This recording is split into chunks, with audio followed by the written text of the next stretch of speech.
Bienvenue dans la nouvelle épisode Le savez-vous? Dans le début des années 2000, le mythique club d'Anfield cherche à retrouver sa gloire perdue.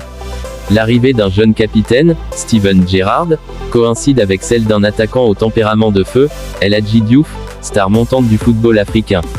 Ce duo, censé écrire une nouvelle page de l'histoire des Reds, va pourtant incarner l'un des plus grands clashs du vestiaire anglais. En 2002, Liverpool dépense près de 10 millions de livres pour faire venir El Hadji Diouf, tout juste auréolé de son parcours héroïque avec le Sénégal à la Coupe du Monde. Gérard Houllier le présente comme le futur grand attaquant des Reds. Steven Gerrard, déjà leader du vestiaire à 22 ans, voit en lui une opportunité d'apporter du feu offensif à l'équipe. Mais dès les premières semaines, le courant ne passe pas. Diouf, charismatique, provocateur et sûr de lui, choque certains cadres du vestiaire par son attitude. L'un était le symbole du travail et du dévouement à Liverpool. L'autre représentait la liberté et la confiance en soi. Deux mondes se sont percutés. Lors de la saison 2002 à 2003, Diouf peine à s'imposer. Ses dribbles attirent les foules, mais ses buts se font rares. Pendant ce temps, Gerrard s'impose comme le cœur du club, le joueur qui court, qui tacle, qui saigne pour Liverpool. À l'entraînement, les deux hommes s'opposent régulièrement. Gerrard reproche à Diouf son manque d'implication et son comportement trop individualiste. Diouf, lui, estime que Gerrard se prend pour le patron du club, et ne respecte pas les joueurs africains. Plus grand que témoignage d'un ex-coéquipier. Ils ne se parlaient presque jamais.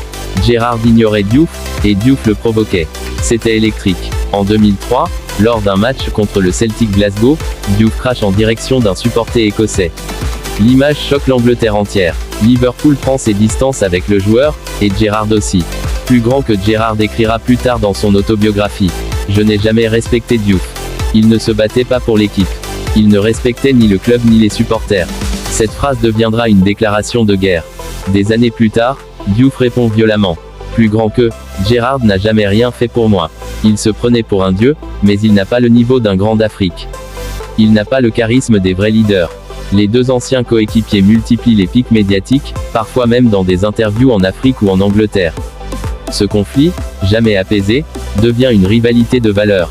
Gerrard, l'icône du travail et de la loyauté.